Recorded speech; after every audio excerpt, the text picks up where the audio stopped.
पंचमो अध्याय। देवताओं द्वारा देवी की स्तुति।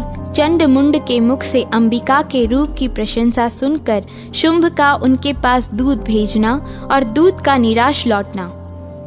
इस उत्तर चरित्र के रुद्र ऋषि हैं, महासरस्वती देवता हैं, अनुष्टुप छंद हैं, भीमा शक्ति हैं, भ्रामरी बीज है, सूर्य तत्व है और सामवेद स्वरूप हैं। महासरस्वती की प्रसन्नता के लिए उत्तर चरित्र के पाठ में इनका विनियोग किया जाता है।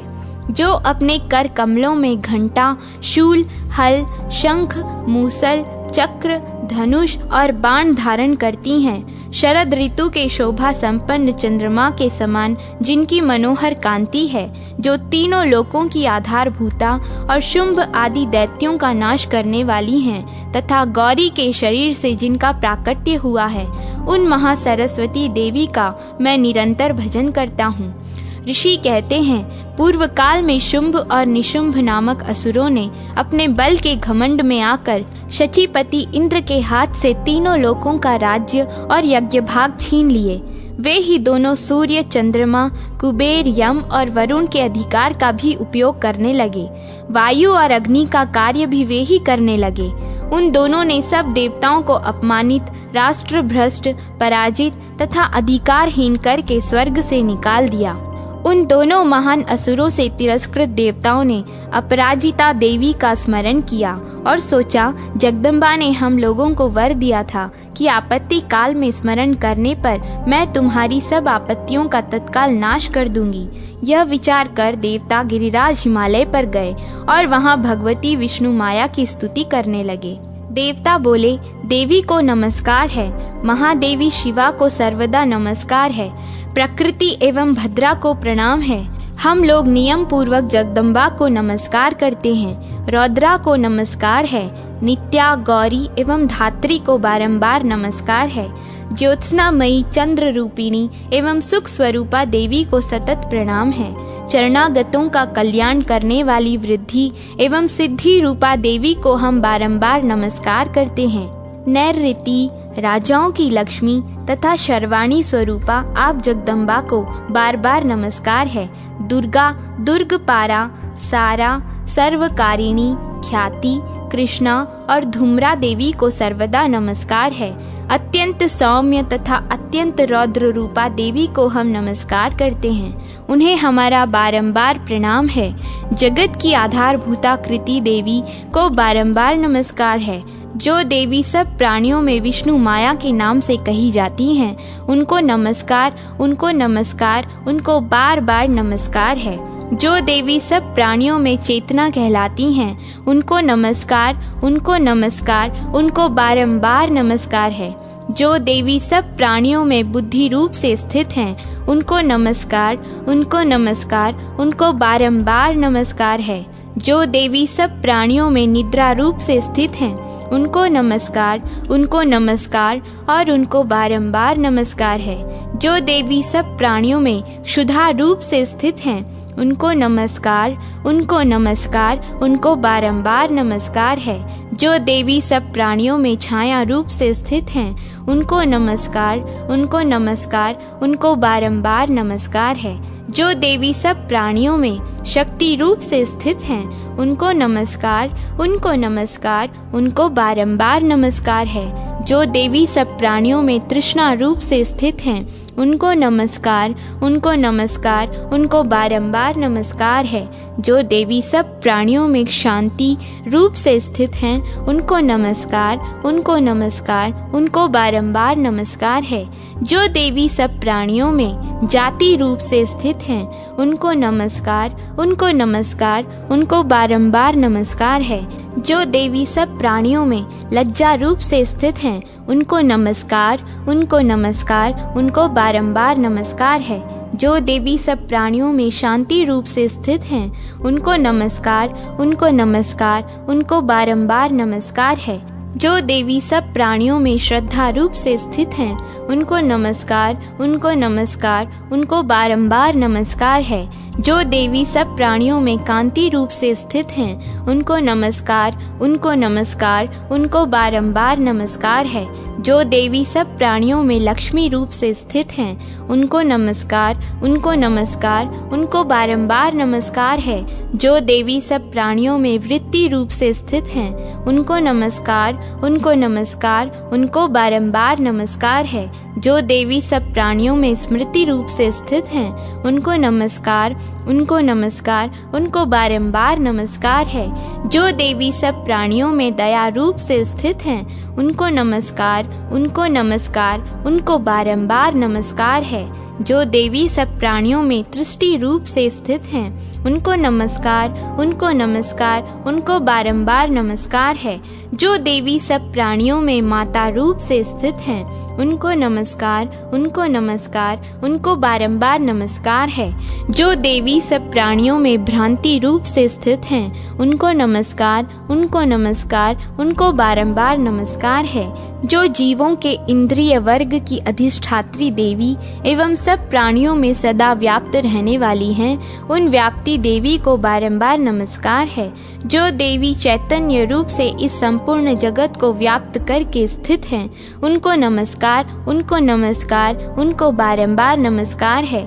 पूर्व काल में अपने अभिष्ट की प्राप्ति होने से देवताओं ने जिनकी स्तुति की तथा देवराज इंद्र ने बहुत दिनों तक जिनका सेवन किया, वह कल्याण की समान भूता ईश्वरी हमारा कल्याण और मंगल करें तथा सारी आपत्तियों का नाश कर डाले। उद्दंड दैत्यों से सताए हुए हम सभी देवता जिन परमेश्वरी को इस समय नमस्कार करते हैं तथा जो भक्ति से विनम्र पुरुषों द्वारा स्मरण की जाने पर तत्काल ही संपूर्ण विपत्तियों का नाश कर देती हैं, वे जगदम्बा हमारा संकट दूर करें। ऋषि कहते हैं, राजन, इस प्रकार जब देवता स्तुति कर रहे थे, उस समय पार्वती देवी गंगा जी के जल में स्नान करने के लिए वहां आईं। उन सुंदर भौहों वाली भगवती ने देवताओं से पूछा, आप लोग यहाँ किसकी स्तुति करते हैं? तब उन्हीं के शरीर कोश से प्रकट हुई शिवा देवी बोली, शुंभ दैत्य से तिरस्कृत और युद्ध में निशुंभ से पराजित हो यहाँ एकत्रित हुए ये समस्त देवता यह मेरी ही स्तुति कर रहे हैं।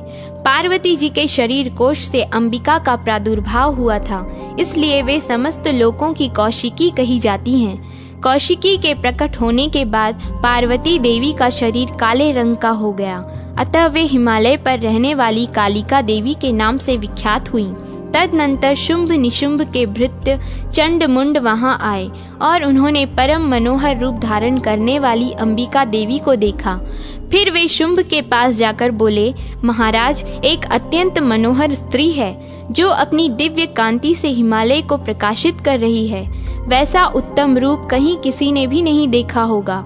असुरेश्वर, पता लगाइए वह देवी कौन है और उसे पकड़ लीजिए। स्त्रियों में तो वह रत्न है, उसका प्रत्येक अंग बहुत ही सुंदर है तथा वह अपने श्री अंगों की प्रभा से संपूर्ण दिशाओं में प्रकाश फैला रही है। दैत्यराज, अभी वह हिमालय पर ही मौजूद है, आप उसे देख सकते हैं। प्रभो, तीनों लोकों में मणि, हाथी और घोड़े आदि जितने भी रत्न हैं, वे सब इस समय आपके घर में शोभा पाते हैं। हाथियों में रत्नभूत एरावत, यह पारिजात का वृक्ष और यह उच्चे श्रवा घोड़ा, यह सब आपने इंद्र से ले लिया है। हंसों से जुता हुआ यह विमान भी आपके आंगन में शोभा पाता है। यह रत्नभूत अद्भुत विमान जो पहले ब्रह्मा जी के पास था, अब आपके यहाँ लाया गया है। यह महापद्म नामक निधि आप कुबेर से छीन लाए हैं। समुद्र ने भी आपको किंजल किनी नाम की माला भेंट की है, जो केसरों से सुशोभित है और जिसके कमल कभी कुम्हलाते नहीं। सुवर्ण की वर्षा करने वाला वरुण का छत्र भी आपके घर में शोभा पाता है तथा यह श्रेष्ठ रथ जो पहले प्रजापति के अधिकार में था, अब आपके पास मौजूद है।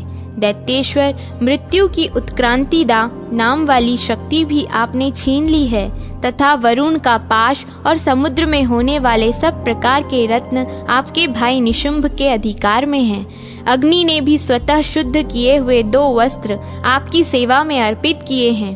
दैत्यराज, इस प्रकार सभी रत्न आपने एकत्र कर लिए हैं। फिर जो यह स्त्रियों में रत्न रूप कल्याणमयी देवी है, इसे आप क्यों नहीं अपने अधिकार में कर लेते? ऋषि कहते हैं, चंड मुंड का यह वचन सुनकर शुंभ ने महादैत्य सुग्रीव को दूत बनाकर देवी के पास भेजा और कहा, तुम मेरी आज्ञा से उसके सामने ये बातें कहना और ऐसा उपाय करना जिससे प्रसन्न होकर वह शीघ्र ही यहाँ आ जाए। वह दूत पर्वत के अत्यंत रमणीय प्रदेश में जहाँ देवी मौजूद थीं, गया और मधुर वाणी में कोमल वचन बोला। दूत बोला, देवी, दैत्यराज शुंभ इस समय तीनों लोकों के परमेश्वर हैं। मैं उन्हीं का भेजा हुआ दूत हूँ और यहाँ तुम्हारे ही पास आया हूँ। उनकी आज्ञा सदा सब देवता एक स्वर से मानते हैं, कोई उसका उल्लंघन नहीं कर सकता। वे संपूर्ण देवताओं को परास्त कर चुके हैं। उन्होंने तुम्हारे लिए जो संदेश दिया है उसे सुनो।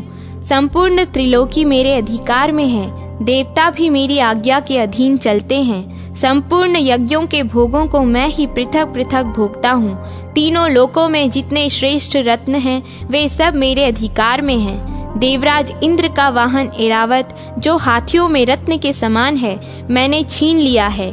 क्षीर सागर का मंथन करने से जो अश्व रत्न उच्चैश्रवा प्रकट हुआ था, उसे देवताओं ने मेरे पैरों पर पड़कर समर्पित किया है।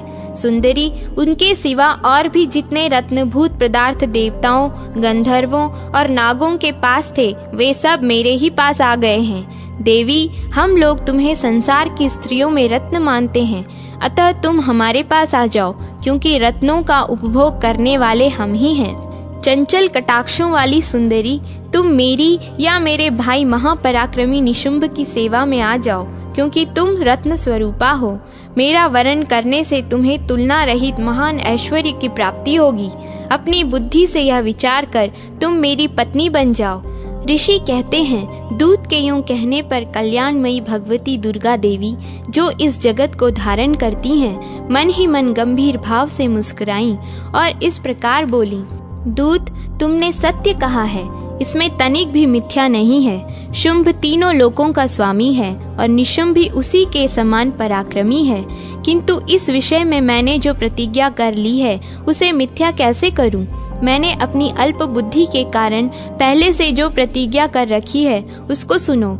जो मुझे संग्राम में जीत लेगा, जो मेरे अभिमान को चूर्ण कर देगा तथा संसार में जो मेरे समान बलवान होगा, वही मेरा स्वामी होगा। इसलिए शुंभ अथवा महादैत्य निशुंभ स्वयं ही यहाँ पधारे और मुझे जीत कर शीघ्र ही मेरा पाणी ग्रहण कर लें।